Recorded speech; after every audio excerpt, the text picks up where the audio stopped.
امبارح كنت بالسوبر ماركت وقسم الخضرة كان مليان من الملوخية الخضراء، فقررت جيب كم ربطة وفرزهم واحفظهم بالفريزر، وبنفس الوقت قلت ارجيكم كيف فينا نفرز الملوخية ونحفظها من السنة للسنة. تعالوا نشوف الطريقة.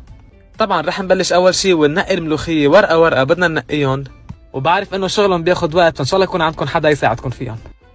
بنرجع بدنا نغسلهم بمي باردة كتير منيح، بنغسلهم شي فوجين 3 4 5 مرات ما بيأثر، حتى نتأكد انه صار الورق كتير نظيف وشلنا منه كل الرمل ممكن يكون موجود بقلبه او اي شوايب ممكن تكون موجودة بقلبهم. رح نرجع نحطهم على قماشة او على فوطة او على منشفة تكون خاصة بالمطبخ ونظيفة، وننطرهم حتى ينشفوا مزبوط. ورح ارجيكم كيف فينا نفرزهم بطريقتين.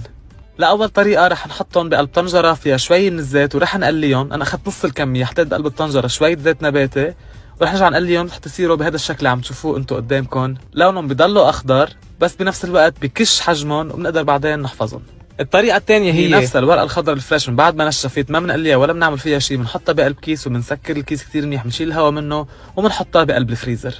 وهول الملوخيه اللي قليناهم هلا صاروا جاهزين، ننطر عليهم حتى يبردوا شوي. طبعا اكيد نرجع كمان بنحطهم بقلب كيس.